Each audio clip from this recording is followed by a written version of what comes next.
Go ahead.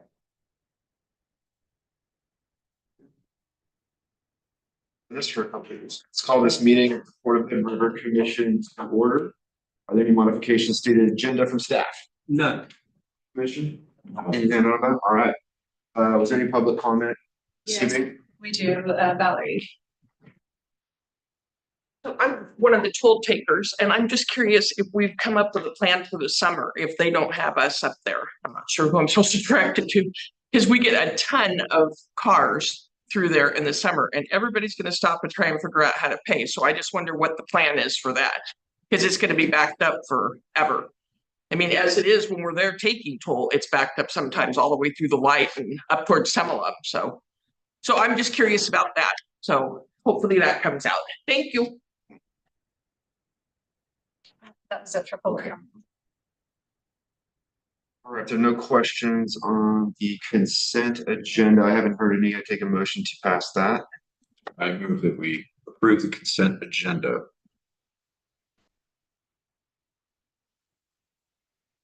A second.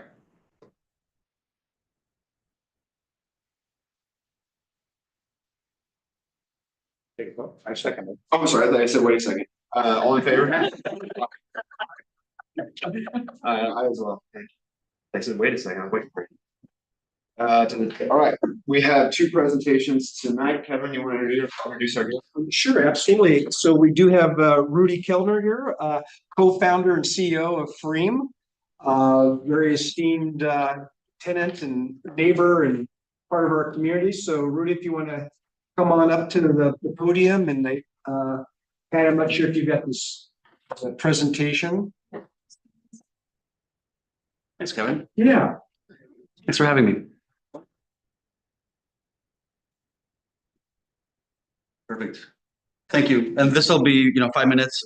Please ask questions as you wish. And Freem hasn't been up here in a couple of years, so we just wanted to basically check in and make sure that we're on the radar and just give you a bit of a business update.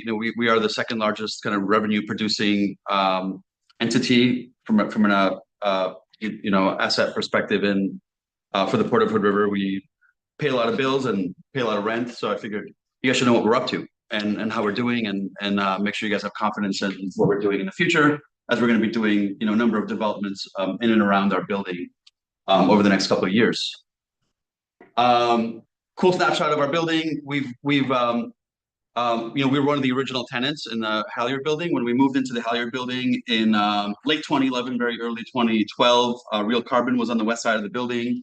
But we've effectively, over the last, almost 13 years now, have moved from the east side of the building where we started. We now control the whole Halyard building. And then we've also been able to, with Port's assistance, we've been able to develop significant improvements behind the building.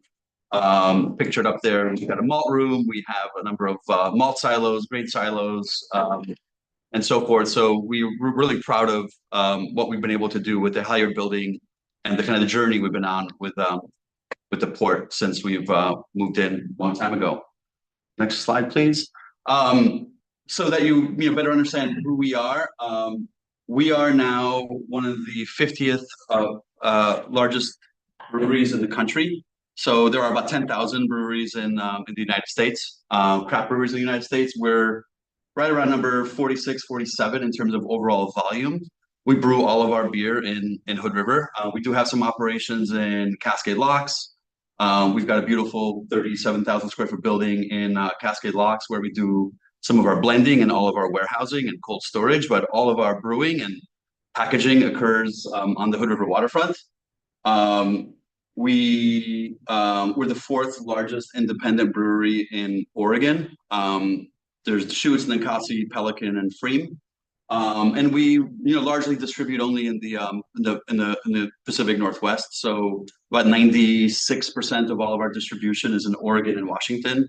The rest is in Idaho, and we've got a couple little spot distributors we work with in California. But essentially, everything we make is sold in the Pacific Northwest, which is also really cool.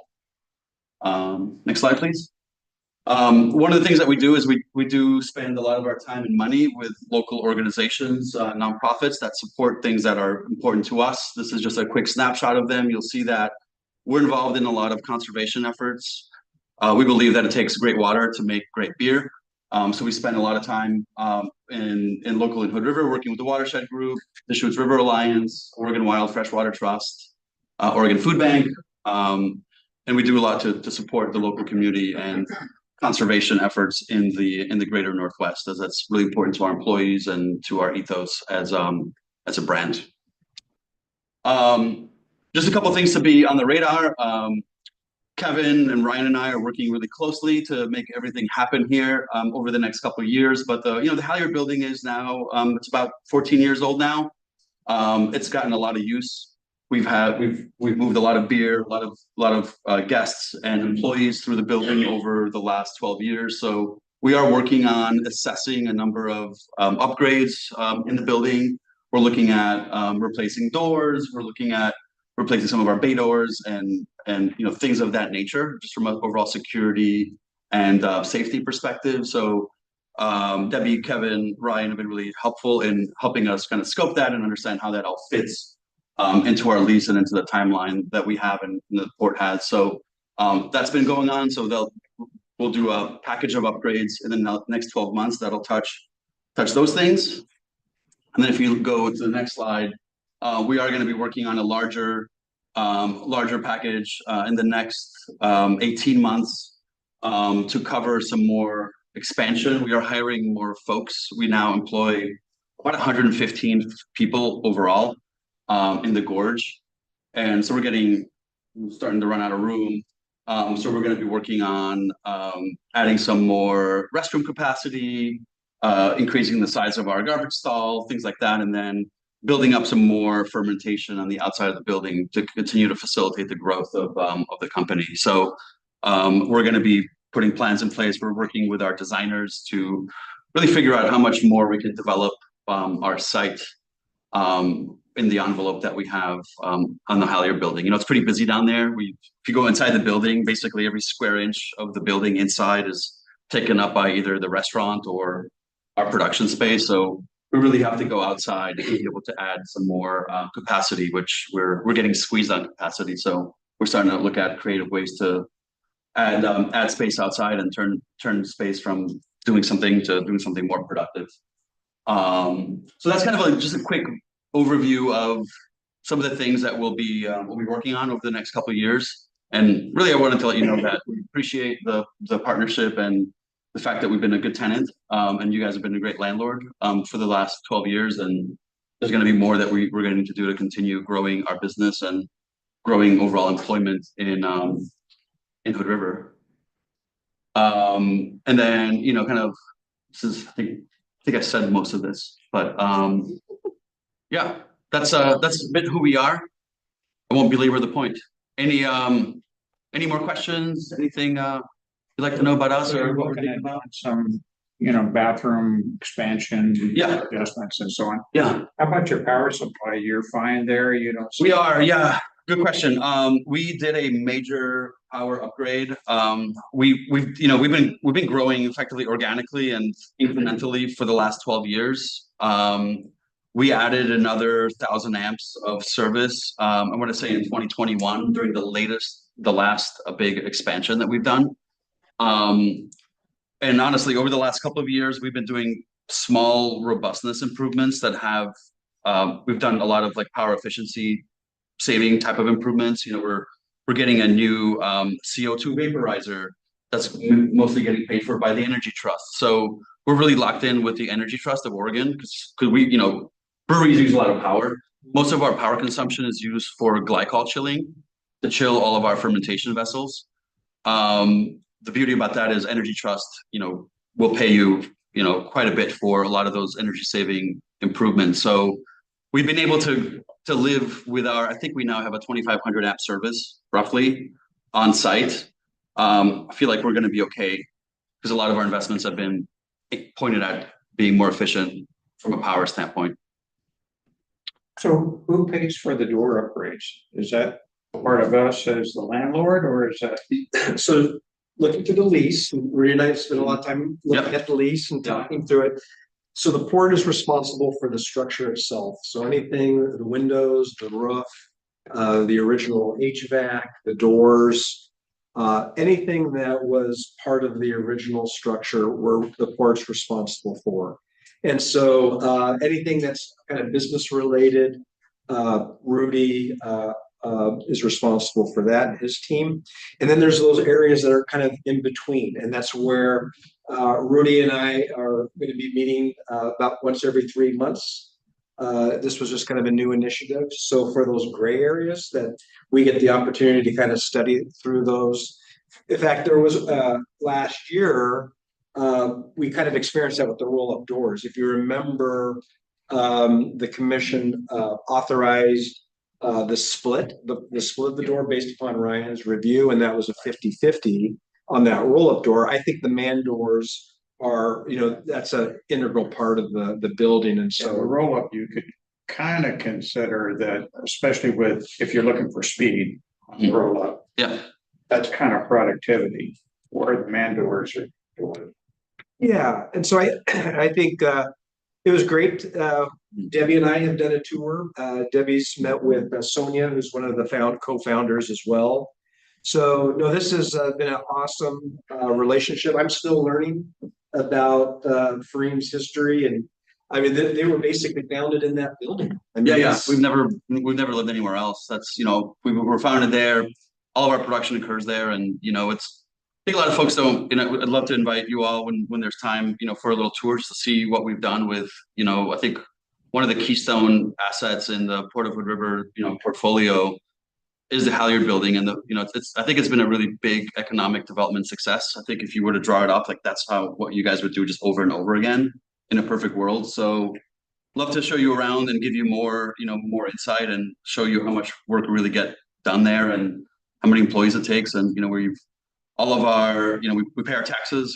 We write some big checks to the county for all of our property taxes, and I think we're a meaningful contributor to the economy here. So I think we have a great relationship with Kevin, and we have a plant manager, Simon Traeger, who's locked in with Ryan on everything, and we don't touch anything until you're happy, and we have a really good working tactical relationship here. But given I hadn't met some of you folks, figured it'd be good to show up once in a while and make sure you could put a name to a face. Rudy, what's your take on the parking situation? You talked about growing human resources and hiring more people. Yeah, How is your parking situation? it's tight. The answer is like extremely seasonal, right? We do have a lease with the Port of Hood River for 11 spaces on the Lure Jensen East lot. And then I think we have another allocation for 13 or 14 more spaces in our lease for additional spots should we require them. How is your outdoor development that you're talking about impacting your parking? Is it? The first phase we have planned will not impact parking. It'll just remove some old equipment that we no longer use or is underutilized. Our second phase, which is largely going to be necessary for wastewater.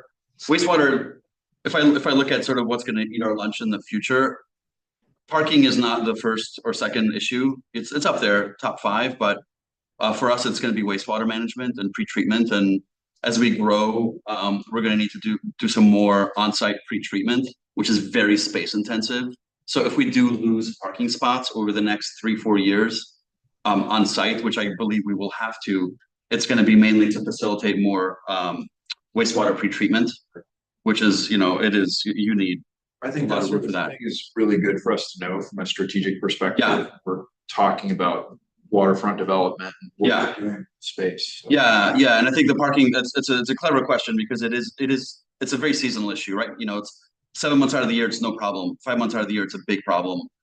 I don't necessarily know where the parking idea is on the west side of Waterfront Park, by the Maritime East site, but when I heard about that being, potentially on the table, that to us is very exciting because there's a lot more need on the waterfront for parking, as you all know. Not because of us, because we're selling more cheeseburgers, but it's because the recreation, winging and the changing recreational landscape out there has put, I don't have to tell your story. I mean, but that's gonna be a huge pressure relief valve if that ends up happening. And yeah. Yeah, Thanks. thank you. All right, wonderful. Well, thanks for your time. Thanks for having coming. us. Rudy. Yeah.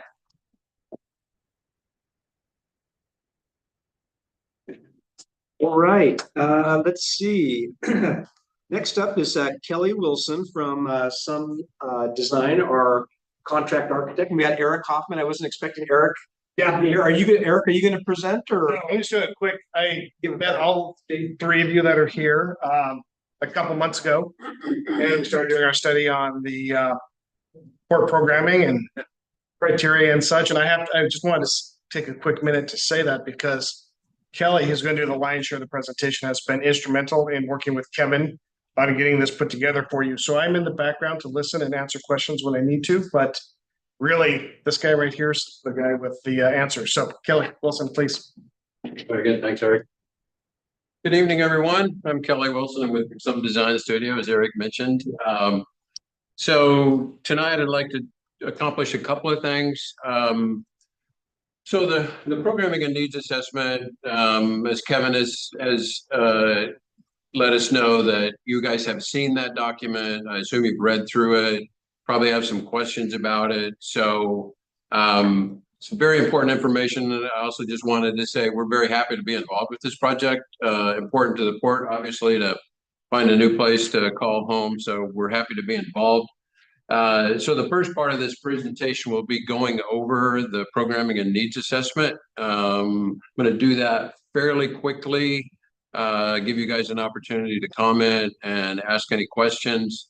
So that's the first part. The second part is on the property evaluation criteria. So we have done some work on that. We're in the early stages of it. So I'm going to share some of that with you. So we've developed some of the criteria, develop a matrix so that we can take individual properties, sort of run them through the evaluation criteria, and hopefully come out with some valuable and viable information when we do that, when we get to that point of evaluating properties that are available for you guys. So so we can just start on the first one here if you want to move to the first slide. So one of the things I wanted to do also is give you an update on the schedule. So what you're seeing here is our overall project schedule for our whole effort. The grade outlines that you see down to this point right here are things that we have completed thus far or close to completing. So that is through January 17th, today being the 21st, we're pretty much on date with that. And then we have some tasks to finish up, which mostly has to do with identifying the properties, evaluating them, scoring them, ranking them, and presenting those to Kevin and the board and for your consideration and comment on. So that's where we are with the schedule. The final date for that down here at the very bottom, present the final draft report is the first week in May. So that's where we'll be in terms of schedule, identifying and evaluating properties. So if you had to summarize what's going to be in the report, okay, what will be in there? I think what you'll see in there will be the properties that have been identified. Those properties will be ranked in terms of sort of their appropriateness, if you will, for you guys to consider in terms of moving. So what's the first property and why is it the best property? What is that criteria that makes it the best property? So the final report will have the needs assessment, which is already done, and it will have sort of a brief summary of each property, how it was ranked, the sort of pros and cons of it. And so that you can take a look at that list. And So when you say properties, it could be bare land that we build on. It could be land with a structure on it that we could move into. could be a structure that we could move into, but we have to modify.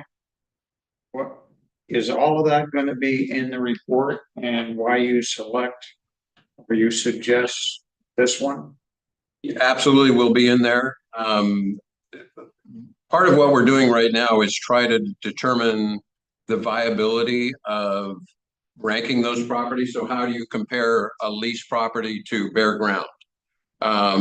What are the pluses and minuses of each? What are the economic considerations of each? Been working with Kevin closely. One of our next tasks is to develop some sort of economic model. I think on an annualized basis, we're still working through that, so you can compare apples to apples. So over an annualized cost, yearly cost, why might building a building on this piece of ground versus leasing in the improvements, leasing a building and doing improvements on it, why is one better than the other in terms of cost? There's other criteria that we'll get into here, you know. Is it the appropriate size? Is it in a good part of town that's easily accessed by employees, visitors, those kinds of things? And so we'll later in the presentation, I'll go over that criteria with you, and we can. That's one of the things that I'd like to get from you is have some comment on that. What you think about the criteria that we've developed, and get your feedback. Thank you. Next slide. So just a little bit of background here. Why is the port impacted, or how is it impacted? Obviously, you know that the South Bridge abutment is going to be coming down pretty much where we're at right now, being displaced. There's going to be a change in responsibility of the port once the new bridge comes online. So your operations and your maintenance obviously change. And then, you know, the result of that, what are the port priorities moving forward? So that also goes into how does your next piece of property or where you move to benefit you and what you might do down the road in terms of income generating opportunities? Next slide. So the purpose of this study is really to determine a couple of things. One, what is your operation right now? How much space do you have right now? Is it efficient? Is it the right amount of space? So as a baseline, what we did is we came in and interviewed all the employees, got their opinion on the building and the facilities, maintenance, admin, measured this building, all the rooms, figured out what was, you know, happening in each room. Was it a good size? So we learned about what was going on here first as a baseline.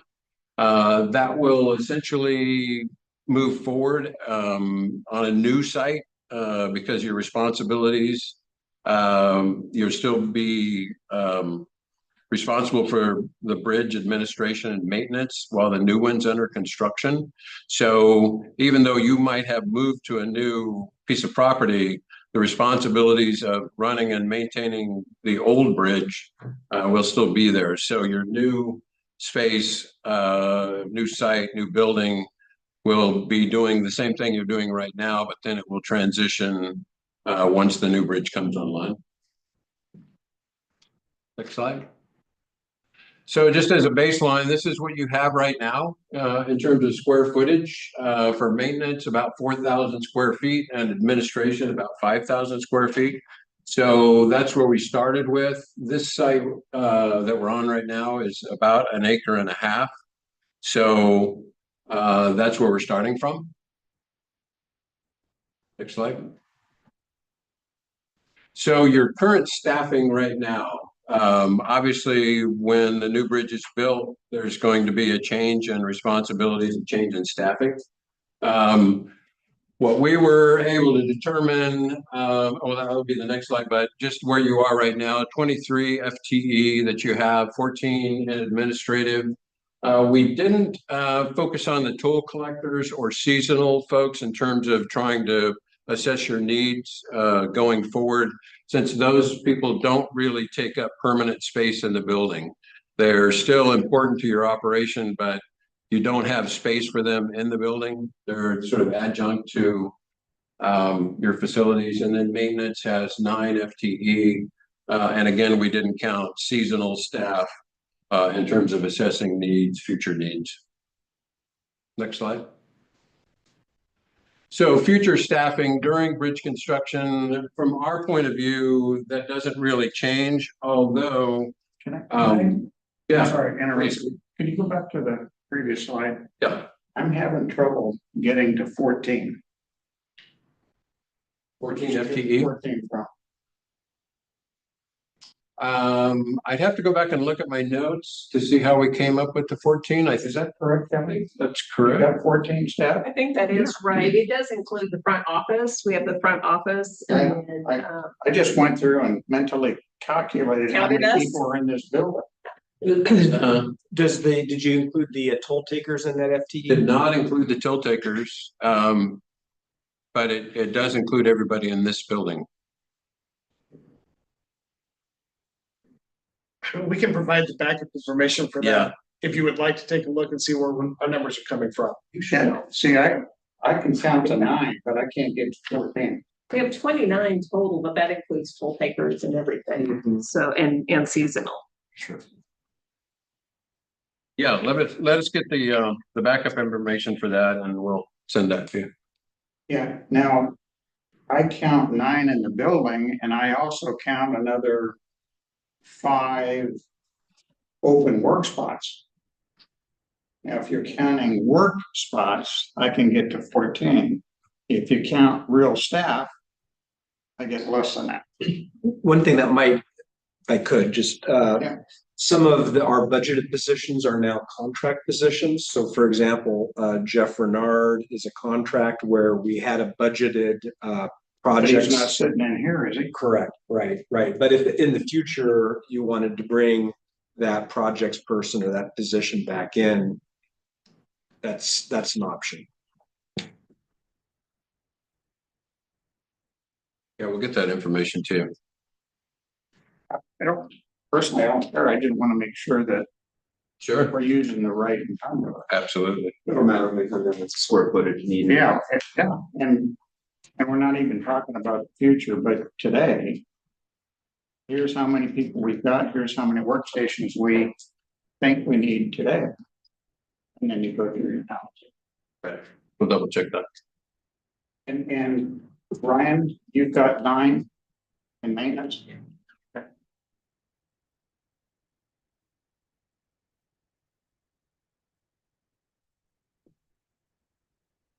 Next slide. So future staffing, what is the implication of the new bridge coming online? Again, during bridge construction, we see that essentially remaining the same. There might be some impact. Depends on, and I was just thinking about this, I don't know what, in terms of maintenance, if you had any projects scheduled, short term that you may not be doing. Moving forward because the bridge is coming online, but that could impact it. Working with Kevin, this is our estimate or the port's estimate of the impact on administration. So a loss of 2 FTE when the bridge comes online and about 2.5 for maintenance.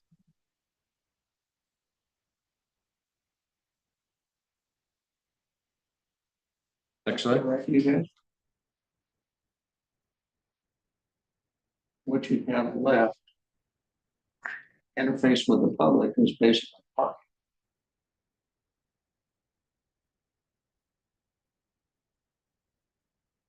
Yeah, so as it says there, the toll accounting is a chunk of it, and then there is various folks that work on the administration, the communication, sort of public access, interface, folks that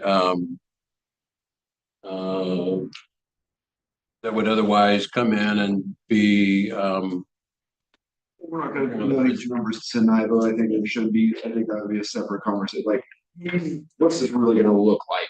Yeah. That new bridge, I mean, and If I could just, I would just add that, this is like an add in the 2.0 FTE. That's not 2 people. That's a little bit dispersed through a whole number of people. So, yeah, we can show the background and. right, and it goes back to what size and what capabilities you need in the facility, so it is kind of important So I think it should be, Yeah, I think one of the other components too, which is really as we start looking at storage units and additional business opportunities to make up the loss of tolls, you know, there is going to be some additional cost in managing those operations as well. To me, what this tells me, assuming that the numbers are right, starting with an adjustment, we have to be able to build a system that's flexible. So for the first few years after we move, it's going to be bigger than perhaps we need later on. So we don't necessarily want to overbuild, but we want to be able to expand and contract. Thus maybe pushing us more towards lease. So let's get to the part of that conversation, which is why we're here tonight. That's the part of the conversation we need to get to. But the reason why I bring it up is if you don't understand the fundamental starting point and what it's going to look like periodically, then that next discussion is impossible. Yeah, I believe we're starting with the right information, but we'll double check that. Speaking with Kevin, and you'll see as we get to the end here, I agree with you 100% that 2 FTE, as Kevin said, is not 2 people just gone completely. It might be one person's workload is lessened, another is also lessened. All that adds up to 2 FTE. You might, you know, is there a different ways to solve that? Sure. It might be that, you know, you bring in somebody part-time, they still need a desk. So there might be impacts to permanent building space. You know, this is something we're still working through, and I appreciate you questioning that because I think, you know, we all want to be sure that, you know, what we're projecting into the future and what that might look like is as accurate as we can get it.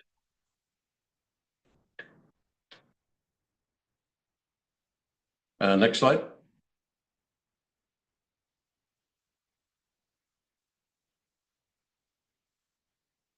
So what does the building space look like? Again, we think that it's mostly unchanged during bridge construction, but after the bridge is complete, this is what we're programming based on that reduction in FTE and how that might work out. You'll see in the report, the programming document, the spaces that are listed. We've assigned square footages to each one of those folks, the space that they need, and then all the support spaces, storage, break room, those kinds of things.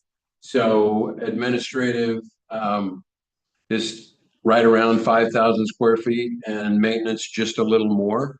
That is more square footage than maintenance has right now. Part of that is maintenance has a pretty efficient building out back. There's no corridors. There's very few support spaces out there. As we move into evaluating property, that building that we look at for maintenance may not be that efficient. It might have some corridors in it, getting from one space to the next. There are spaces in this building that maintenance shares, break room, some storage, some things like that. So each one of these is sort of programmed independently, and you'll see as we get further in here that one of the considerations is to look at 2 separate pieces of property. So administration might be on one property and maintenance might be on a property somewhere else. There's advantages and disadvantages to that, obviously. If they're on the same property, you get some efficiencies. You only got one piece of property to manage. It may be more difficult to find a piece of property that has exactly the right amount of square footage for admin office space, and on the same piece of property has the right kind of spaces for maintenance.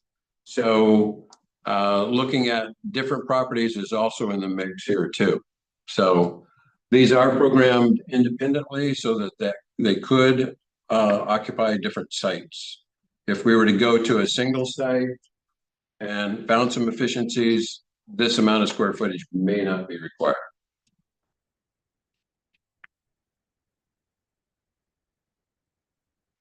Questions about that? Next slide.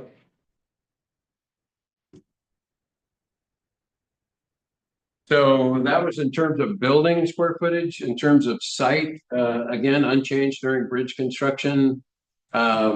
After, essentially, we're thinking that it's pretty much the same size, although a part of the yard out back is dedicated to bridge materials. And programming this going forward, you guys will be obviously looking for other opportunities in terms of generating revenue, that kind of thing, change in priorities since you're not managing the bridge. So if there is that opportunity, you want to be able to have the space to be able to do that. You don't want to sort of have a space that's too small and you wouldn't be able to take on new opportunities. So that's why we're proposing essentially the same size as you have right now. Next slide. So yeah, So you're assuming that the operation is going to remain exactly the same. So the type of contracting plan that we use to execute work won't change. Where we have direct hire, we're going to stay direct hire. Like maintaining of the green spaces out there. You guys mow it, you guys make sure the water systems work, you're out there fixing it and whatnot. That's not going to change. That's a basic key assumption in your space planning going forward. it is. Yeah, everything that you're doing right now will be carried forward, except for running and operating the bridge, So maintaining. I think that's a key when you come back with your report. I think that's a very key assumption. And it is an assumption that you're making. Mhm. It may not be reality, but that's your assumption. It is our assumption right now. And if you guys would like us to consider alternate assumptions, we can do that as well. But we think moving forward, you'll be doing essentially the same thing, minus the bridge. Okay. So if you were to move to a single site, and combining again, administration and maintenance, again, about the same size site, 1.5 acres.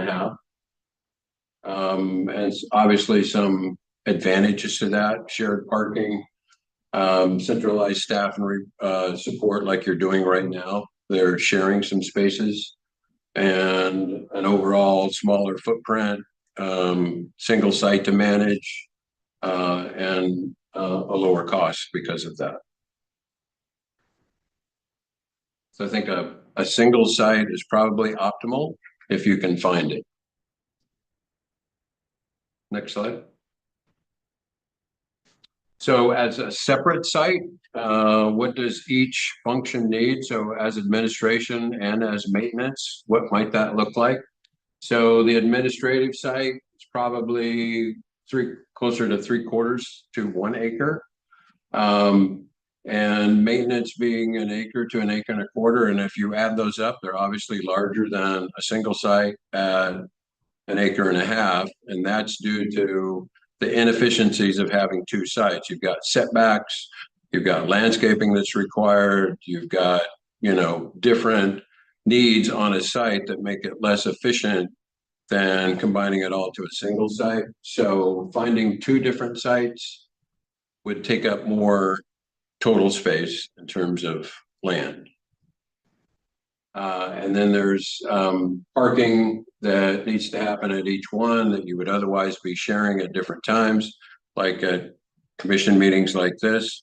You got a parking lot out here that's serving double duty at night rather than in the day. And you wouldn't be doing that during the day if you had maintenance and administration on the same site. So separate sites, you got to split that parking up. You're not sharing it any longer. As I said earlier, it might be possibly easier to acquire or find sites that work as individuals. Finding an office site and finding a maintenance site potentially could be easier to solve.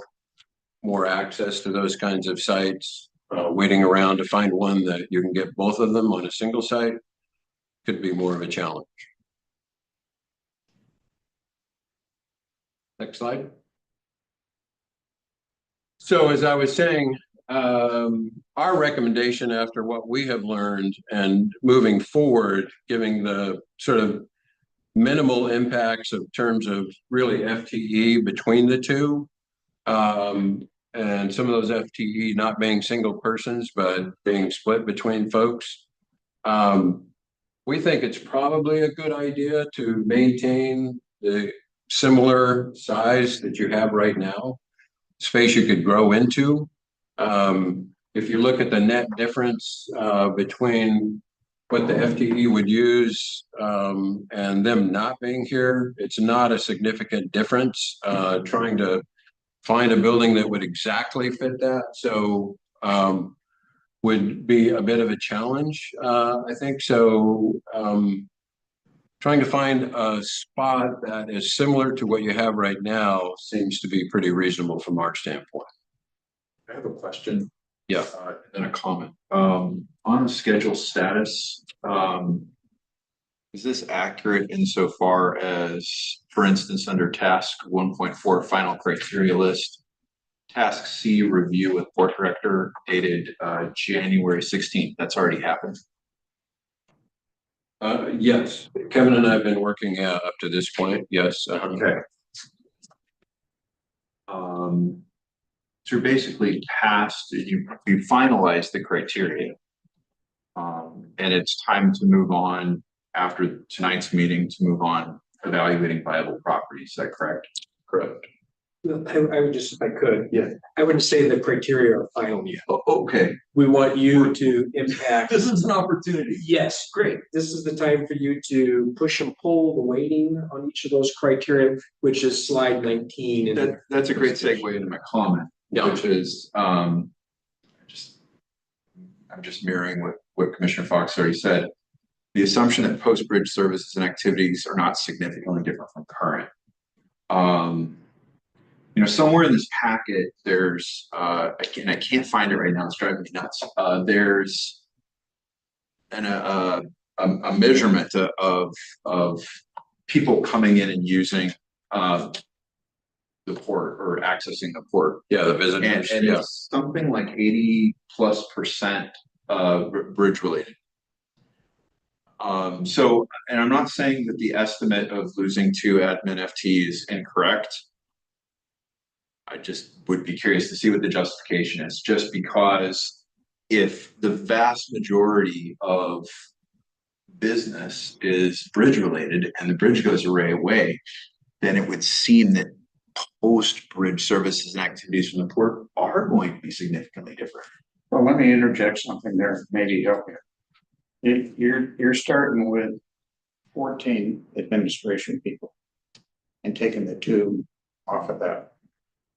If that 14 number is really 9 and you're taking 2 off of 9, that's a much bigger reduction. It is by percentage. That changes the math a lot. But if it's 14 to 12, this is why I have the same concern about this assumption. So because this assumption leads the you to make the assessment that future post-bridge space needs will be the same as they are today. And I just don't know if that's a great assumption to be making. And that's exactly what I just wrote down. You said I have nothing to add. That's exactly what I wrote down. I think they should be looking, and maybe they do need 10,000 square feet. Maybe they do, but I think it's somewhat limiting to only focus on that and not start your research at about 7,500. Now, maybe we're convinced it's bigger, but that just seems limiting. I think there's your recommendation here is centered around just replacing this building by itself, this building and Close to it. Yeah. I think maybe we need to think a little bit broader. And could we use this as an opportunity, as a catalyst to develop future capability by starting with this effort. What I meant by that, in the back of my mind, we all want to go build an FBO, a nice FBO up at the airport. And we're all struggling how to do that. Could this move be the catalyst to start actual construction up there? First, of our offices and maintenance shop, but build it in such a way that we add on to the FBO, training center, et cetera, et cetera, et cetera. Yep. Should we be looking at that as one of the opportunities that you are evaluating here? This seems to be really easy. We got to find two chunks of land that fit this building and that building on it. And ideally, we'd like them together, but we can split them apart. Is there something that we need to be considering a little bit broader than that? So we don't miss an opportunity here. So would this be a good time to jump to what we for takeaway is get to this criteria, take a look at them and discuss what is and is not, you know, how they have them ranked and what we think about that? Sure, yeah, happy to do that. I guess one point I wanted to make is that the opportunity to use this effort to help build an FBO, two birds with one stone, if you will. We have definitely been talking about that as a possibility, and the criteria that we are developing would still allow for that. So I don't think we're saying that it couldn't be done. We're trying to write the criteria, and the matrix that evaluates that would still allow that kind of property to be in the mix and get a value. Yeah, and I'm not saying it has to be at the airport. I'm saying if we're going to build something, can we build it where we can lease out other space in it and get it to produce revenue that would in fact help us long term? And that could be down here somewhere in the port, could be in Hood River, could be up at the airport. But are we thinking that broadly as we're going through this study? I think we are. So far, I didn't see it. Yeah, this is just our first shot out of the gate here. So we're just trying to establish sort of some ground rules, some assumptions, if you will, as you were pointing out. What is the baseline here to start moving forward? We have talked about, different opportunities. Maybe there's one of the criteria is maybe you guys move into an existing port building.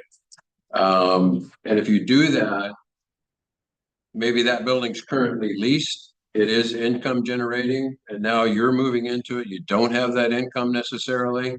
I know there's some complicated financing behind that, but that's, one of the things that we would like to throw into the mix here. You'll see that in the matrix.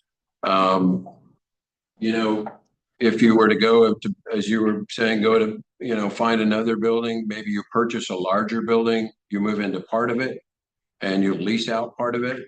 That would be also part of the evaluation criteria. Okay. Yeah. Definitely open to those kinds. Sorry for dragging this out, but Absolutely appreciate foundation, right? No, I really appreciate the comments. I knew that this first salvo that we're putting out here is going to start, a conversation really. And as we move through the rest of this, over the next few months, having your input on that obviously, is incredibly important. So next slide. It should just continue on. Go ahead. There's nothing else. Yeah. I get there. Yeah, there you go. So this is sort of the second half of the presentation. This is very much a work in progress. And when you said, have we finalized the criteria? We have our final draft right now that we're going to talk about tonight. So that's really what I was saying. It's not necessarily the end all be all, but we have developed a set that we'd like to talk about tonight. Kelly, maybe for the sake of time, if you wanted to maybe just jump to that page 19 on the slide, just for the sake of Yeah, we we need to get to it.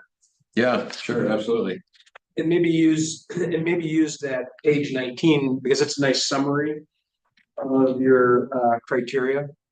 Yeah, let's move to, yeah, this is actually the overall matrix. So what we've done is developed sort of a two-tier matrix to try to evaluate the property so you don't do a full evaluation on each one. So next slide, we'll look at sort of the top half of this. So when you find a piece of property, you know, is it a lease? And this is really because we're going to be looking at a lot of different properties. This is also just a way to kind of keep track of them. So when you go to look at it, you know, is this a lease property? Is this a open ground build kind of project? So is it a lease separate parcels, building purchase, or open ground new construction? So you make that first determination. And the operation, is it a single site, operation, maintenance, administration, or maintenance only? Make that determination. And then the initial criteria, you know, the first thing you go out and you find a piece of property, is it big enough? Is the site big enough for admin and maintenance or one or the other? Make that determination. If it's not, doesn't get considered. Is it appropriate for the use itself? So in terms of the building, is it large enough? Is it configured in a way that it's reasonable to remodel it if needed be? Make that initial determination. And then is the site large enough for that? And then you find a piece of property, is the zoning, especially if you're going to buy a new piece, can you put an office on it? Can you put a maintenance, light industrial, however it's zoned for maintenance? Does that meet the zoning? So that's the initial criteria. Has to meet these to move on to the second set of criteria, which is the next slide. So this is sort of a summation of the criteria. So the site characteristics, one of the first things to consider is the parcel, a usable layout, proportions. Is it long and skinny? Is it rectangular? Can you get trucks in and out of it, cars in and out of it? Is it reasonable to put parking on it? So that would be one of the criteria. Is it relatively flat? Not needing too much grading. And then the location, proximity to the waterfront, how important is that? Public exposure so that the public can find it. Is it off a busy street or do you have to turn across traffic to get to it? That kind of thing. So that list of criteria, moving down to acquisition, you know, if you're going to do new construction, does that length of that development really segue with the opportunity when the funds come in for your relocation from the federal funds? Does that segue with the amount of time it would take to develop that property? And then the last one is the net gain loss to port ops I was talking about. If you have a building that is already owned by the port, does it make sense to move into that and displace somebody else that potentially could be revenue generating? So wanted to consider that as well. So you see up there the assigned points. So each one of those would be 1 through 5, 1 being not so good, 5 being the best, and rank each one of those. But if you have the proportional layout of the site, how important is that? It gets a 5, it's great, but how important is that in terms of comparing it to, you know, the proximity of the waterfront, let's say? Both of them score 5. Is that equal importance? We thought that that's probably not equal importance. You might want to consider those, but a 5 for one and a 5 for the other, it doesn't necessarily mean that each one is as important as the other. So we are developing a multiplier, if you will, just 1, 2, and 3. So each one of those would be ranked in terms of importance. So if the parcel topography was not good, it would take a lot of retaining walls or grading to make it to work. If that scored high, that's a very important one. It's important that it is good and flat and usable. So that weighting would be higher than maybe proximity to the waterfront, which might also score that. So we have not won any projects through this yet, any properties yet. So that's one of our next steps to see if this really does make sense. You know, you can, so much of this is subjective, and our, you know, evaluation of it and your evaluation of it. So we're trying to develop a system that is somewhat numerical, to weight them and to be able to compare. So that's our objective in developing this matrix. Where did the assigned points? I just learned exactly how to read this. Yeah. So now I have questions. So Sure. my assumption is you are looking for, I don't know if it's gonna happen tonight. My assumption is you're looking for our preferences on assigned points and multipliers for each, because these aren't my criteria. And this isn't the commission's criteria. We didn't make these up. So my assumption is staff wants our thoughts on that. Yes. Yeah, what I would say is on this matrix, the assigned points are the samples. Those, Right. So, but I guess the question is the same. Do you want? yeah, I do. The one that is important is that multiplier. That is a key that definitely want input on that. So if I look at this and say, and one being I don't care, three meaning I really care. Essentially, if I look at this and say, I don't, proximity to waterfront is not the most important thing. It's not a 3 to me, it's a 1. Correct. That's what you want to know. That's exactly what we're looking for. Okay. So if one piece of property was $10 million a month to lease, and another piece of property is $1 million a month, we don't care. Because it's not in your criteria. I think that's the net gain loss to port ops at the bottom. It's a 2. It is not in this particular matrix, because we felt that, and again, we're just, you know, trying to work our way through this. We didn't feel like putting the cost component in the matrix would really yield sort of a good score, if you will. So we want to evaluate all the properties apples to apples, and we can do that with this set of criteria that we have here. In addition to that, then there's the cost component. So you might score one piece of property as the number one piece of property off this matrix, this criteria, but it's $10 million a month. Yeah, so, and I was playing with you with. Sure, the number. This is a classic decision matrix that you've got here. We've used it for ever and ever and ever in the industry. So your multiplier is really your discretionary weights of each of your categories. And you've limited it to 3 numbers.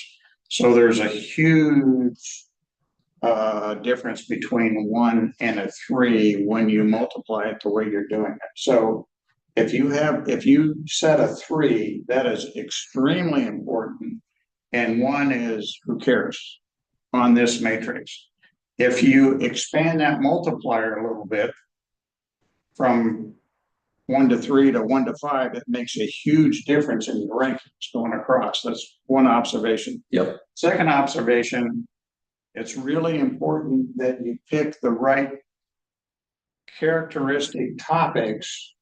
And cost should always be in there, but I get your point. You can do a subtotal, put your cost below it, add the cost ranking to it, and then come out with a total recommendation.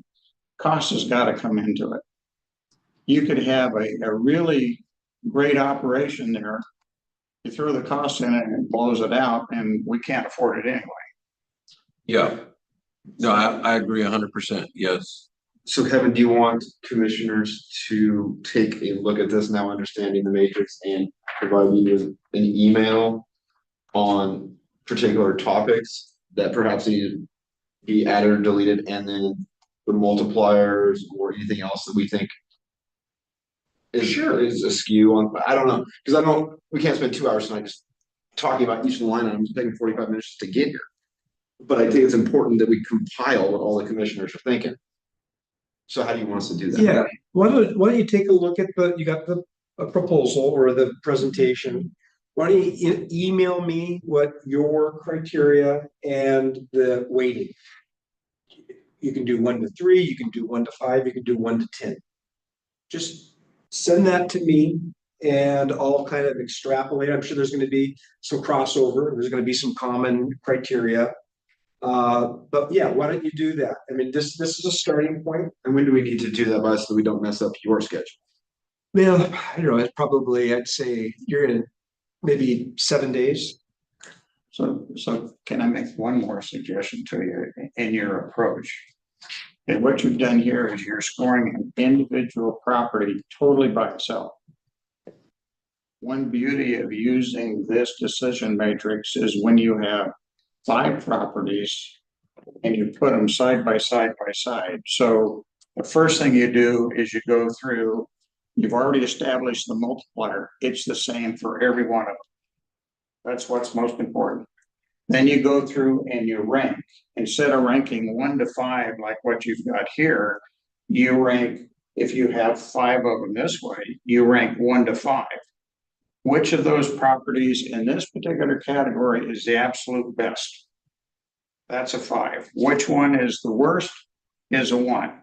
I see what you're saying. Okay, and that way, when you multiply it all out, you really get a comparison going across this way, and you're looking at the total. So it's a relative ranking rather than an absolute ranking. Absolutely. Yeah, that's a I'm good worried thought. that if there isn't something like that, really highly sort of quantified systems like this, can generate some really humorous results, because you can rank all these things and then you get the highest score be something, and then everybody looks at that and says, well, obviously that isn't going to be the right one, right?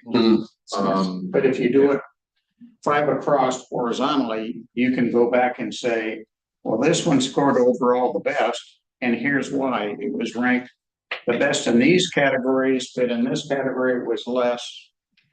This one was ranked higher, but in overall weight, this one carried. Yeah, right.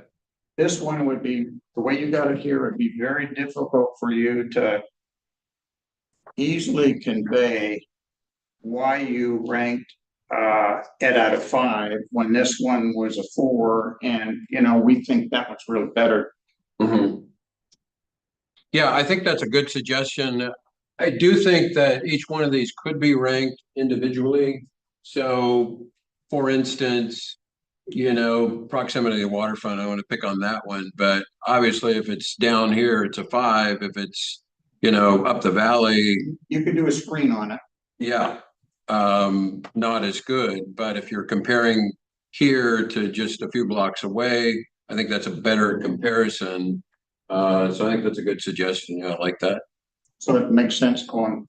Yeah, I think so. Yeah. And as I was mentioning, we haven't run any projects through this or properties through this, sorry. So I think that will illuminate, whether this has, some legs to it, whether it's really going to give us, usable numbers.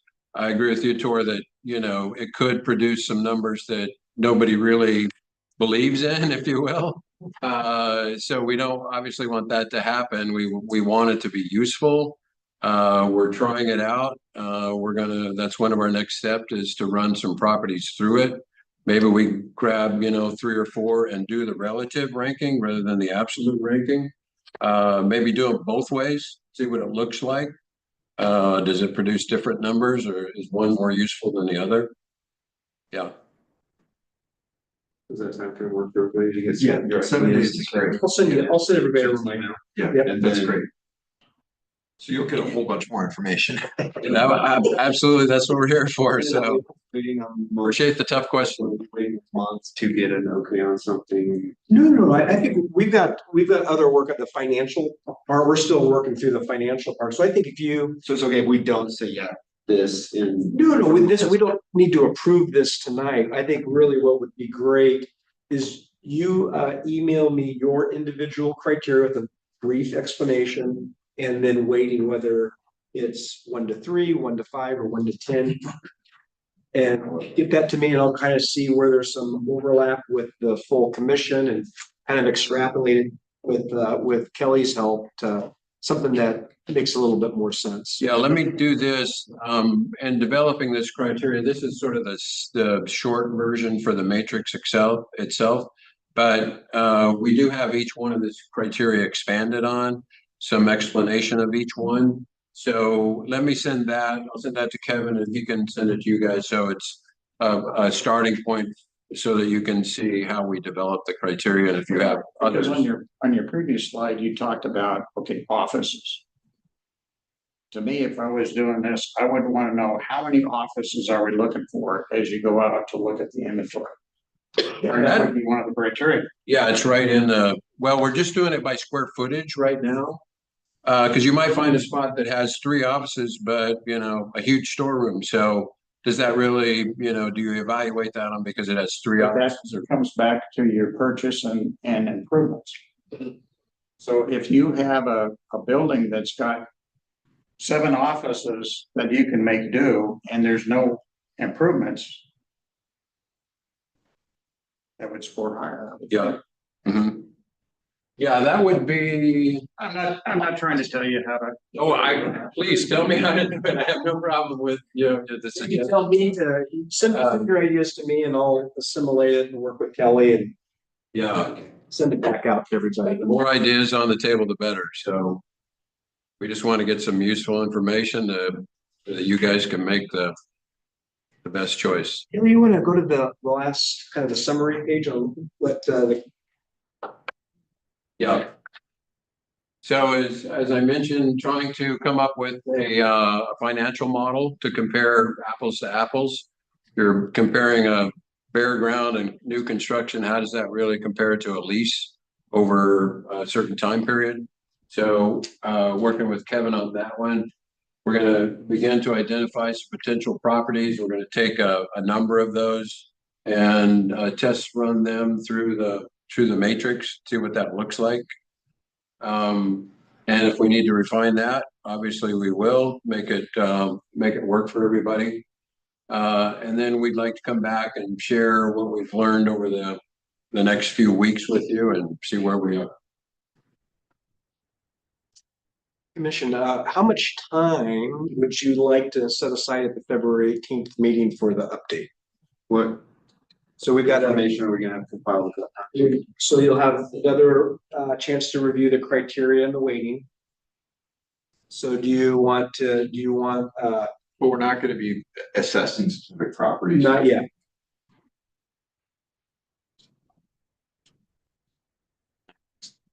Okay. 20 minutes. 15-20 minutes for February 18th? Yeah, I'm also, I just throw this out here. I'm open to a workshop with you guys to sit down and, more of a conversation and back and forth rather than, a formal presentation at a board meeting. That might be helpful.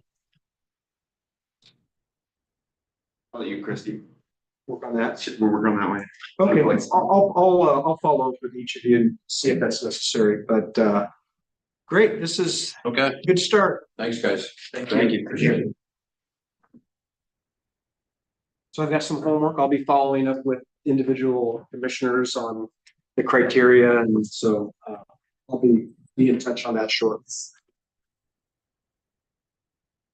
You report anything for us? Yeah, I do have a couple of things in there for you. That's on page 91. Again, Rudy brought it up and it came up a little bit on the programming. We've got the waterfront parking lot development is making headway. So we're looking at a potential presentation by HRK, the engineer, for February or March. And so the new procurement rules require the invitation to bids to be approved by the board. So that would either be in February or March. Let's see. Did want to bring to your attention the email from the Hood River City Council. They're doing liaisons. And so Paul Blackman is the city liaison to the port. And so it might make sense for someone from the port to be identified to liaise back with Mayor Blackman. So Blackman or Blackburn, I'm sorry, my apologies. I was thinking of another Paul, but Paul Blackburn, yeah. So I don't know if what's the purpose of what are we trying to do? I think it's more just to build up relationships, to build up information, just to keep things on one another's radar. If you noticed in their email, they've actually got liaisons with each agency, local government agency. Not a bad idea. I mean, they've got somebody with the Hood River Parks and Rec, the county, school district. So maybe we just I'll volunteer to meet Paul. okay. Unless anyone else really wants to do it. Thank you for volunteering. Yeah, I'd be happy to do it, but You're very busy. I do see some value in it because obviously we want to play nice with the city. We're trying to get permits from the city to do things like build parking lots and stuff. So I think having another communication channel that's got a regular meeting is a good idea. So yeah, you put me down. Okay, And great. if Christy wants to do it instead or something, she can. Okay, prove me it's rest it away totally from fine. Yeah, or we can nominate her and take a vote tonight. I won't do that. Great, that's very helpful. Thank you. Just a note about Senator Merkley's going to be having the town hall meeting. They do have kind of an earlier meet and greet. I think I've sent that out. Commissioner Fox is going to Was be already invited. Yep. So any other interested parties in going to that meet and greet? If so, just let me know. And then I do want to call out Tom Bocci, our real estate agent, is here. He has been busy out there. And so, Tom, if you want to just give a brief update on some things you're hearing. We got an activity going on Wasco, Big Seven. We got the group that's interested, and Brian just toured them later on this afternoon. For 4,900 square feet, I believe, on the third floor. And then we got somebody that's interested in the first floor. They're out of town right now, so we're waiting for them to get back in with us if they want to proceed on that basement level. I did tour a group up at Odell Could you yesterday. increase your volume a bit, not only for me, but for the video? So up in, I had a tour yesterday up in Odell, and there's a group that's coming in. They're going to be short-term, 1-year deal. They're looking at storing some product up there, just keep it in product. They're not doing any cutting or anything like that. They're just storing it for a 12-month period of time. Is that where basically we had that batch plant sitting up there? Yeah. Yeah. So they're looking, I think price wise, they're looking somewhere between $1,200 and $2,000 a month. So not a big deal. But Kevin, I know if that's of interest to you. But it is somebody that's doing something that's going to be nice for the Upper Valley and all of these guys.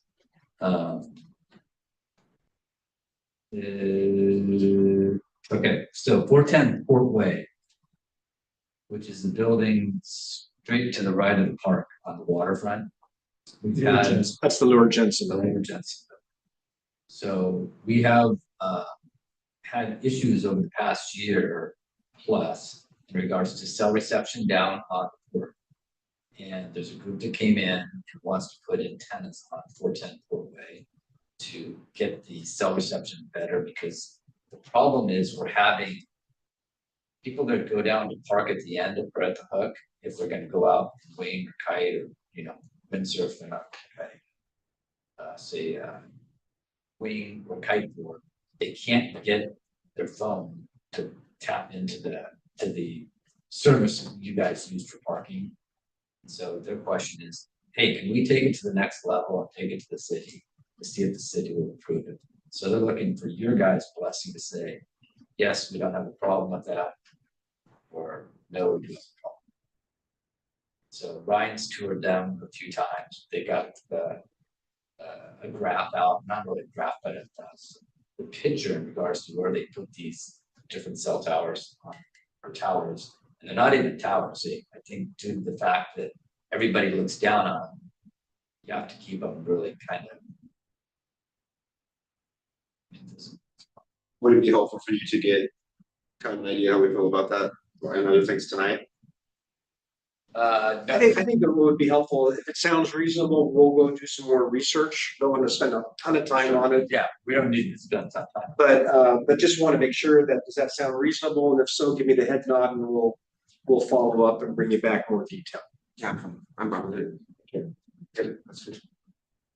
Okay, so then the last subject is Marina Greens, which is our two buildings over here. We got month-to-month tenants, and we got somebody that's got about a year left, I believe, in their tenancy over there. They wanted to renewals on those buildings. We also have two unsolicited groups that came in. Each of them want to build a hotel on 2-3 acres. You're gonna have to raise your voice. So come on up to the table. For Tom, how about the podium? Let's do the podium. That's why we got it there. Okay, so there's we have solicitations from two outside parties very interested in developing the 2.83 acre site. So that's exactly on that where those two buildings are, and then out into the gravel driveway, if you want to call it. They want to put This in area right here, Tom. yes. So it's a gray area, nothing into the green. So they both want to do the same thing. They're looking to put in maybe 3, if they can get 4 stories, go 4 with a boutique hotel, coffee shop, restaurant downstairs, swimming pool, spa outside. Project's gonna cost them probably 30 to 50 million bucks to do that. What we'd have to be willing to do on our side of things is give them a land lease on that. They would take it on by themselves 100%. Land lease is probably going to be 99 years is what they're going to look for. And we're probably going to look at, we don't have an exact number, but probably $120,000 to $160,000 a year that we get in rent from that on that land lease. So I don't know if that is something that interests you guys at all or not. Right now, we're kind of going the wrong direction, I think, with zoos. We're not making a lot of money on those other buildings, put it that way. We're not making any money. We're losing. We're losing. I like your proposals. Yeah, I have no problem with hearing ideas. Yeah, so these guys The are ones that I would like to hear when you come back, I'd like to hear too. Is that strip between what we would lease out and the harbor. Right. That's gotta stay a green area. that's gonna be green, that's gonna be green zone, yeah. Is that zone? Which way is the zone now? Commercial. Okay, one of the things we need to think about is that when we take this building out, we have to, what do you call it, Kevin? Mitigate for. Mitigate. Okay, can we use that green area to mitigate some of the loss of this? We're looking at, yep. And to me, we don't want to lock that out through this discussion. Right. It's got to be part of it. Which shouldn't hurt them because you want that green area anyway. They don't want to build all the way down to the water. They I can't. think they can. There's probably a 50 or 75-foot setback. Yeah, it's a 75-foot setback. You know, theoretically, if you've got a boutique hotel with a restaurant, that could be like a bistro or a plaza overlooking. It would still have the trail, the harbor trail going through there. So we could take the trail and the 75 feet and call that equivalency. I think it's worth looking into. Bring us ideas. Okay, sure. Okay. Let's get together and put some proposals together. One other thing that I would suggest you look at is go look at history of what we did a while back, a couple of years ago with a boutique over on 900. And if I remember right, I may be wrong, we were looking at a land lease plus a percentage. Okay, percentage, right? That's all negotiation time. Yeah, that's exactly what it is. It's all negotiation. Do we need to legally and just the perception of the community open this up if we're gonna start discussing that or taking ideas? Do we need to make that public that we're doing so? So Tom and I did talk with Ashley at Barry Elsner, and there's nothing that legally requires the port to do the equivalent of like an RFP or anything like that. That's really a policy decision and a perception decision of the commission. Thoughts on that? And it's due to the fact that it's a land lease that we don't have to do it. I don't know that I feel strongly that we need something like an RFP, but some opportunity for some organized way for public comment or input is great. So Let's try to incorporate that. I agree. that is valuable. So, Great. Yeah. Okay. And so that would mean both those buildings would be raised. So we take down those two buildings. Yeah. I see. Very helpful. Thank you for the head nod. We'll, Tom and I will follow up with you with that. So other than that, that's all. Jeff Renard is online. Jeff, are you still with us? He may not be. He's not feeling good. He is meeting with the storage unit contractor at the lower mill tomorrow to start that discussion about looking at some storage units up that way. So sorry to take up so much time for the ED report. I have a quick question for you. Page 103, attachment Delta. On the first item under upcoming deliverables is update grants funding strategy after January 20th. Today's the 21st. Yeah. So what? Yeah, so that is, we are still waiting to get the blessing from ODOT on the project. Once we get that ODOT blessing, then they can go after the grants. And there's some other grants that we need to amend as well. Does it look like the ODOT meeting on the 22nd tomorrow is gonna have some? Oh, absolutely.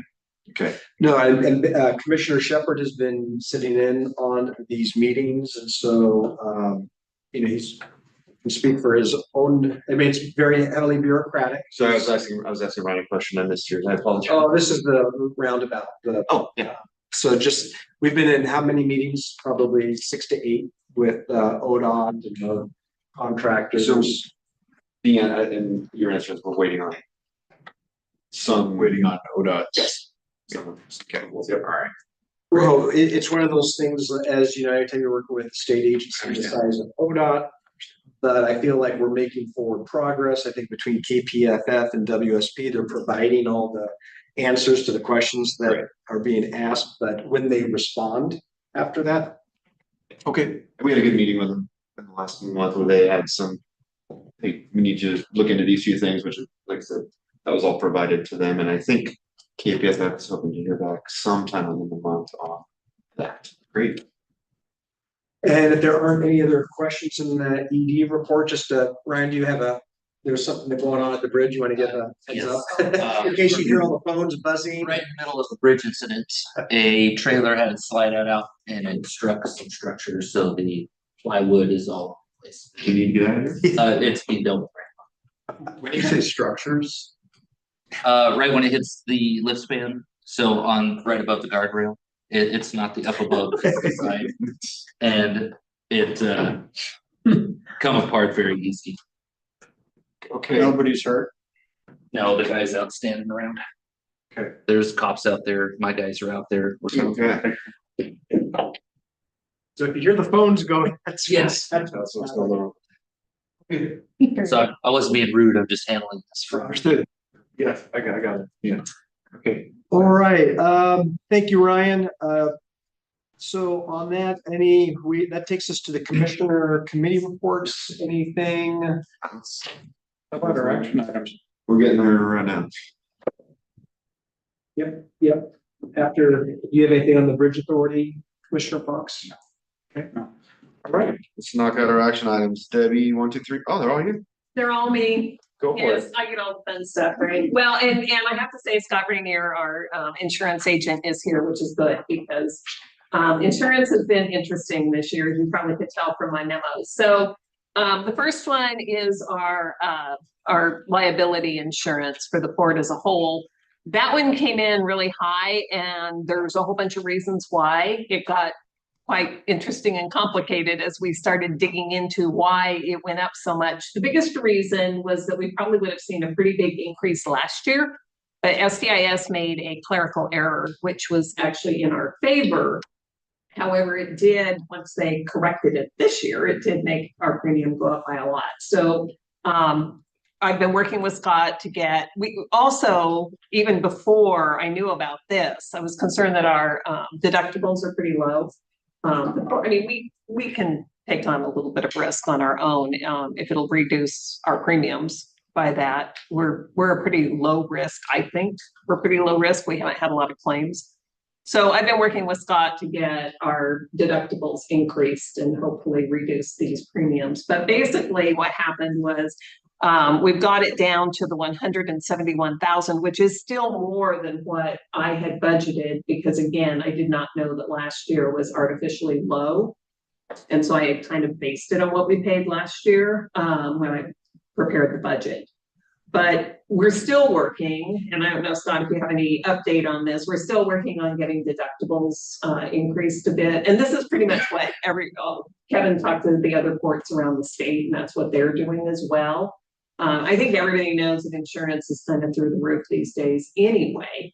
And so anyway, like I say, Scott's here. And if we can get it reduced down, then obviously we'll pay the lower. Okay, I've got a question and I'll give it to Scott. Good idea. So I read through the invoice, and I feel like I understand everything pretty well, except for this category, hired auto physical damage property. Yeah. That's the big one. So I understand, liability, auto liability, physical, what is hired auto physical damage? I don't. So that's damage to the port's vehicles, whether they're owned or hired, rented. So it would be basically the physical damage due to an accident that was the port's fault. So if a driver of the port pickup totals out the pickup. And we have how many vehicles? 8? Yeah.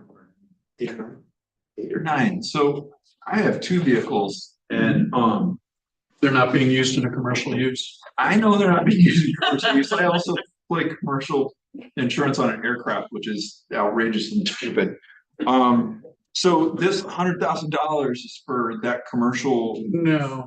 No. I'm not sure which page you're. It's this invoice. I think it's 0. When you look around, doesn't it? Yeah, I think it's the 103 is a the 103 is a subtotal. How is it a subtotal? Because I don't understand how we get to $171,000. So the largest change in premium. The largest change in premium is actually on the liability charge. So what we really need is the comparison page. So I think it's page 28 of the SDIS packet. And that is, just so you know, that 103 is a subtotal. Yeah. Okay, so which page in our packet is this? It's down a ways because it's Down a ways. Okay.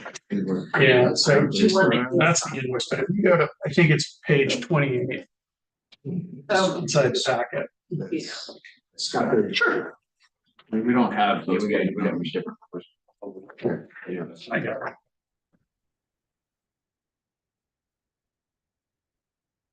And there, so, yeah, no wonder, page 170 in your packet.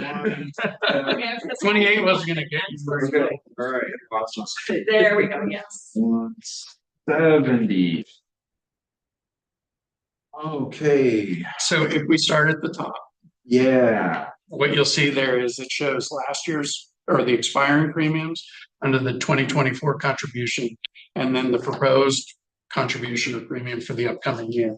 And the largest increase by far is on that top line, which is the general liability coverage. And that speaks exactly to what Debbie tried to explain. And last year, the port basically benefited from not just a clerical error, but a large clerical error on SEIS's part. And when it was brought to their attention last year, they didn't feel it was late enough in the policy period. They didn't feel like it was warranted for them to correct it. So if you drop down to the bottom left-hand corner of that page and says general liability exposure comparison, Yeah. where you're going to see the differences is basically the budgeted materials and supplies and the personal services. And that begins to kind of give you an idea of what was reported in 2024 last year. They made an error. They went down to 2,421,892 when that number should have been about They $7 or made $8 million. exactly a $6 million error. They just hit the wrong key. Okay. Yeah. So if you go back up to the top of the page, what you'll see is that the general liability for this year is now, it's up 43 point, almost 44%. Yeah. And that is the lion's share of the change in premium. If we come down 4 columns from there, you'll see the auto physical damage. And the charge for it last year was $3,037. This year it's $2,009. So So it's actually down this year a little bit, but it's not $100,000. So this property, which is $89,000 for this year, Yes. is what exact? So those are all of your structures, all of the business personal property in those structures, Okay. site-wide. Oh, okay. Yep. That total clarity is now mine. Thank you. Yeah. So what's our current deductible on, do we have specific deductibles for liability versus the other? So there's no deductible to the liability coverage. And it's not something that SDIS offers. Whoa, wow. Yep. Okay. On the property side, we are in the process, and that's why that number is even going to come down yet a little bit more. We're in the process of taking it to $10,000 site-wide. Okay. Yep. When it is now. This is at 5,000. So yeah. Okay. Commissioner Fox, one of the questions that came up during the bridge discussion is the general liability if something were to happen. So it's $10 million. Exactly, yeah.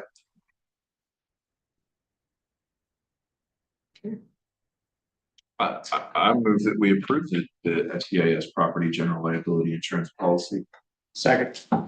Fair? Aye. For that one, number 2.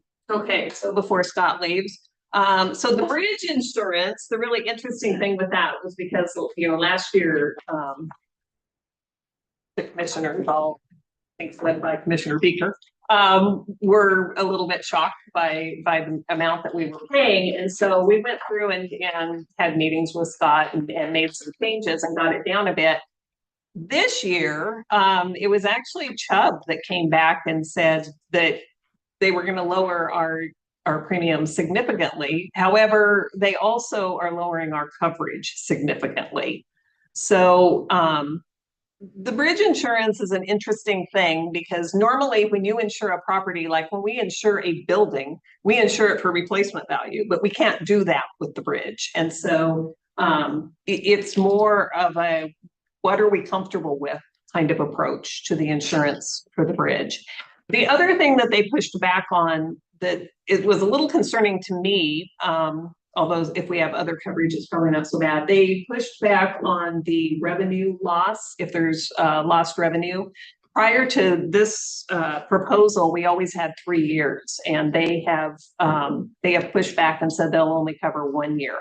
And the biggest reason that I bring that up is because we are relying on that toll revenue to help the Bridge Authority fund their reserve fund in order to make this replacement bridge project happen.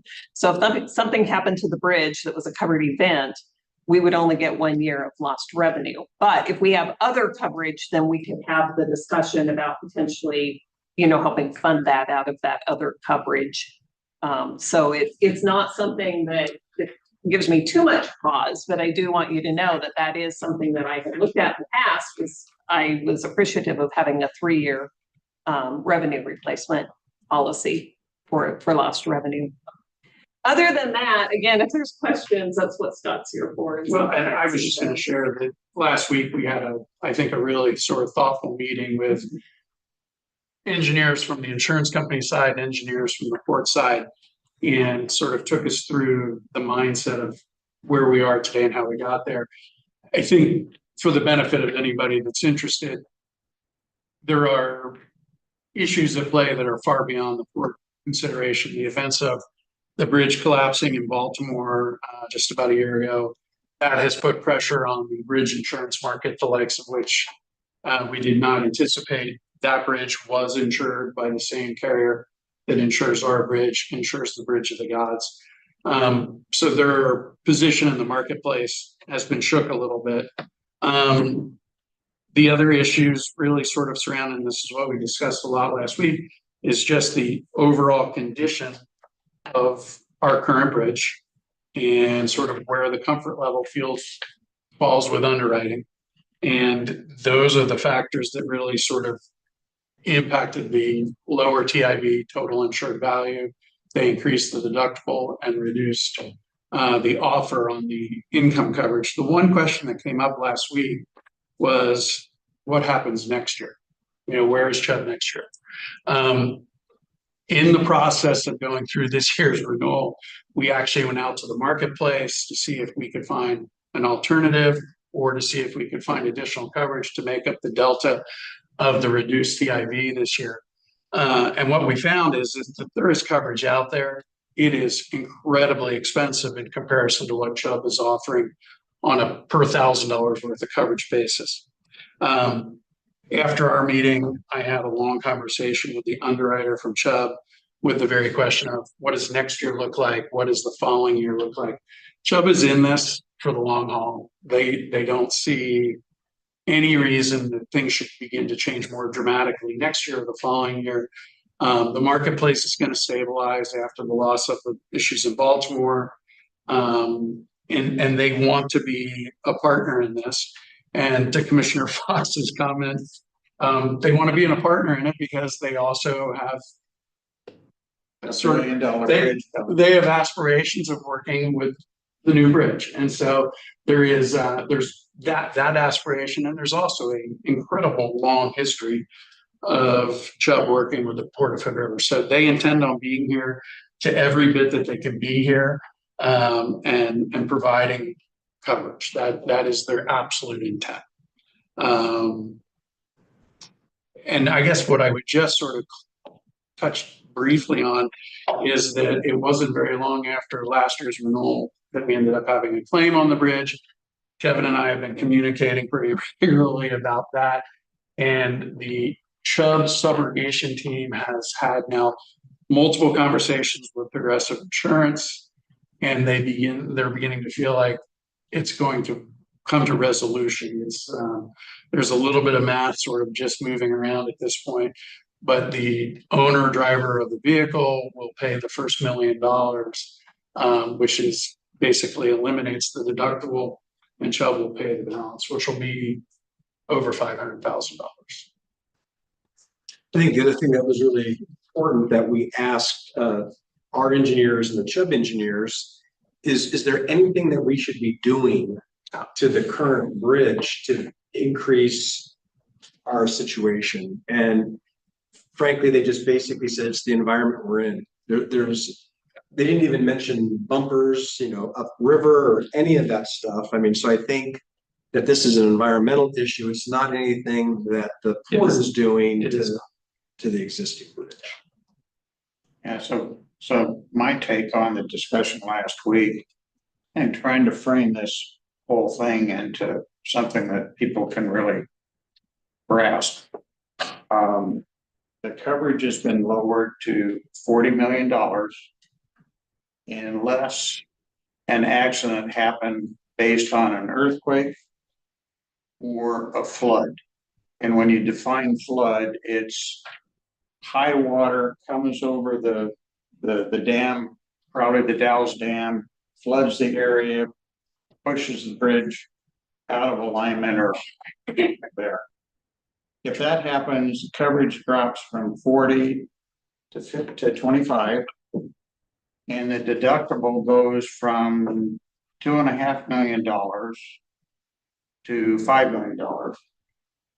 So at $2.5 million, so far, the accidents that we've had on our bridge this far didn't hit that limit at all. So that doesn't really help us as far as what we've seen. We would have to have pretty much a catastrophic event on the bridge. And even at $40 million, if we actually dump the span in the water, I don't think $40 million would be enough to pick it back out of the water. So what that means is that this organization here would be under a tremendous amount of financial pressure, which probably would mean we'd be looking at bankruptcy.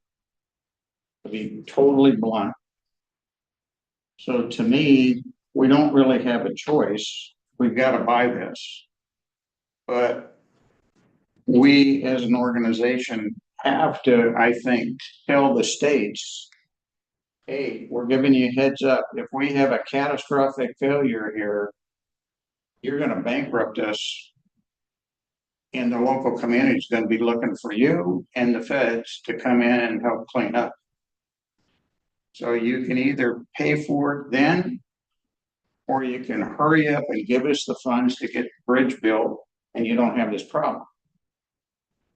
But I think this whole thing is coming back that way. And it's no surprise to us, but it's ticking right down the path, guys. So this is another indication of the history of the bridge. They're having trouble getting insurance on it, and it shouldn't be a great big surprise. So End of speech. Commissioner Fox and I already spent a lot of time with this. Did you have any other thoughts? Then I will move that we approve the 2025 Chubb Bridge Insurance Policy Renewal in the amount of $229,812.63.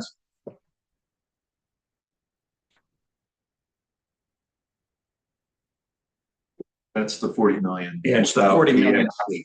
Okay, yeah. Second. A second. In favor? Aye. Aye. Aye. Okay, the next item under the action items is so last month, the commission brought up the idea of closing the toll booth, which actually kind of dovetails in with something that I've already been looking at because we've had such a decline in traffic, and we don't know why we've had a decline in traffic, but we have. And our costs keep going up, but our toll revenue, the amount that the port gets to keep, is not going up because it is tied to traffic. And so I was looking at some different options prior to last month. So when that came up in the public meeting, then we started looking at it. And I estimate that if we do everything in-house, which would be a bit of a challenge for us, I have to say, then we would be looking at saving about $100,000 a year by closing the toll booth. And I did want to mention, Valerie had brought up the issue. I mean, it's not going to be easy. I don't want to make it sound like it's going to be easy, but we are going to replace all the signage so that it will make it clear that it's all electronic tolling. So I know that you can have all the signage in the world and you still are going to get people that are going to do things that they didn't read the sign. We deal with that with parking all the time, and we deal with it at the toll booth already with people doing things that they're not supposed to be doing because they don't read the signs or they don't care about the signs. But the bottom line is that we will save money by closing the toll booth. And it is the direction that everyone is going. There's not very many manned toll booths anymore, actually anywhere in the world, because everyone goes to all electronic tolling. So that's kind of where we're at. I also did want to clarify, included in the packet was the severance package that has been recommended, and then all the benefits and all of that. when we were putting this together to come up with an estimate of what the cost of the severance packages would be, we did an average or estimated unemployment at 12 weeks. Everyone would be eligible for whatever the state is allowing at any time. And there are times when they will go through and extend that amount for various reasons. But we're not putting any kind of a limit on that. It would be whatever the state allows is what the toll takers would be eligible for unemployment. And with that, I guess I'm just here to answer questions that you might have about it. If there's So last time I brought up the idea of putting equivalent ATM machines out at the toll booth. And I don't know what you found, but I'm not pushing it any longer. We actually did some research, talked to a few folks from Florida and the East Coast that have toll booths, toll systems out there. They initially went to the ATM approach and they saw that it was a massive failure. Just caused everybody to back up because they didn't put the right card in or they forgot their ID number and password and it was just a terrible mess. So they pulled them all out and went to a license plate type of an approach and billed them afterwards. So after hearing that, I back off. Yes, thank you for bringing that up because I did independent research and came up with pretty much the same results. So I had not put that in here, but yeah. I think signage is going to be key. What percentage of our traffic is cash? About 20%. So I would venture a guess that if we could identify who that is, a good percentage of those people do not live in Hood River. Correct. And so queuing, I heard a comment earlier tonight that I agree with. Queuing is going to be an issue. If we start having a queuing issue, I guarantee ODOT's going to have a queuing issue. Mhm. We start backing up. So we need to make sure our signage is clear and it's going to need to be targeted to people that are not following us on social media or not reading the River News. It's got to be some physical signs. Do not stop. Yeah. So I think that's going to be very important, and I don't want us to have that issue. We can avoid it. Yes, thank you. And yes, so we're looking at signage to put up on the Washington side as well, and then having the big signs as people approach the toll booth, having probably something clear across the whole entire toll plaza. But Valerie brings up a really good point, and especially in those holiday weekend periods, it may be worth putting one of your guys out there to kind of watch it. And if it starts to back up, walk over and talk to them, get them to just move through. Summertime will be a mess. Oh, yeah. I'm just letting you guys know now, it will be a mess because we get calls from Washington State. We get calls from the police department. We get calls from ODOT because they want to know why the traffic's not flowing. That's what's us in there taking toll as fast as we can. That doesn't, when the first guy stops to read the signs, it's going to be all over. All back up. Words better. Do not stop. Yeah. Yes. I was just thinking about a flashing sign that will just be constant. Another option is radio. There's you can have a AM radio dial. Who has AM radio in their cars? People do. Make a motion on that.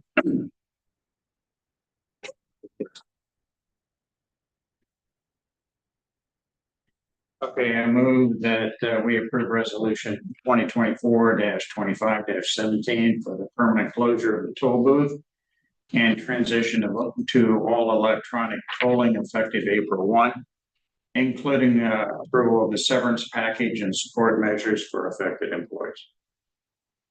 Second. In favor? Aye. And by the way, thank you for everything you've been doing. Oh, you're over the welcome. years. Yeah, I've had 18 years up there. So, thanks. So the next item actually is related to that last item. I have worked in utility cities that had utility departments, and we've always had a mailing service. So you send somebody, a company, a file, and they actually print and mail invoices for you. And so I was thinking about how are we going to handle this? If in peak times in the summer, we will process approximately 20,000 invoices a week. That's 20,000 invoices a week. And so it would require heavier equipment than what we currently have, and it would require somebody to be running this equipment. These, the places that I'm thinking about sending this RFP to and the places that I've worked with in the past, they're just set up to do this. They basically have an assembly line, they put the file in, it prints everything out, they have machines that automatically fold it and stuff it and send it out, and it's good to go. Plus, the other thing that they do is they are able to pre-sort. There's different levels of pre-sort according to the US Post Office. And so they're able to pre-sort to the level where they get the cheapest postage. And so in order for us to do that in-house would require a pretty significant upfront investment and would cost us a lot of money over the years, because we'd have to look at the depreciation on this equipment. So you would electronically transfer a file, Mhm. and it doesn't really matter where they are. Nope. It could be Portland, it could be Wichita, it could be any place. Well, there's actually, which I did not know until we put together this RFP, there's actually an Oregon statute that says printing services, and I don't know why printing services specifically. Printing services, if a local government contracts for printing services, they have to be physically located in the state of Oregon. But that said, as I said, I have dealt with them, and there are some really good companies here that are easy to deal with, and this is what they do. And so what I want to do is get your approval to send out this RFP, and then we can analyze it too. And if for some reason we decide that it's not cost efficient, we wouldn't do it. But I really believe it's going to be cost efficient. How good is your 20,000? Where did that come from? Based on existing. So conveniently, I was just doing some work with CDM Smith, who's doing the traffic and revenue study for the new bridge. And one of the things they wanted was all of our transactions by card type and payment type and all of that. So I had just gone through and done a whole review of our cash and credit card process of the number of transactions that we do. And so that's where that number came from. So it was actually based on last year's cash and credit card transactions that went through the toll booth. It's a good idea. You need less office space too. I move that we approve the RFP for invoice mailing services. Second. Favor? Aye. Aye. Aye as well. Thank you, Debbie. Thank you. Okay, let's put the upcoming meeting schedules on there. Confirmation of directives, Zach Darrell. Who's? I can't remember who that says. It'll be in the. Yeah, I would say that a long time ago. Board over there, I thought I could use something. I was like, what? You know, Kevin. Was there anything else? That's it. If we remember anything, I'll send you an email. All right. Anything else for us? That's it. Thank you, everyone. Appreciate everyone's Thank you, work. Valerie. You're welcome. Thank you. All right, we're adjourned.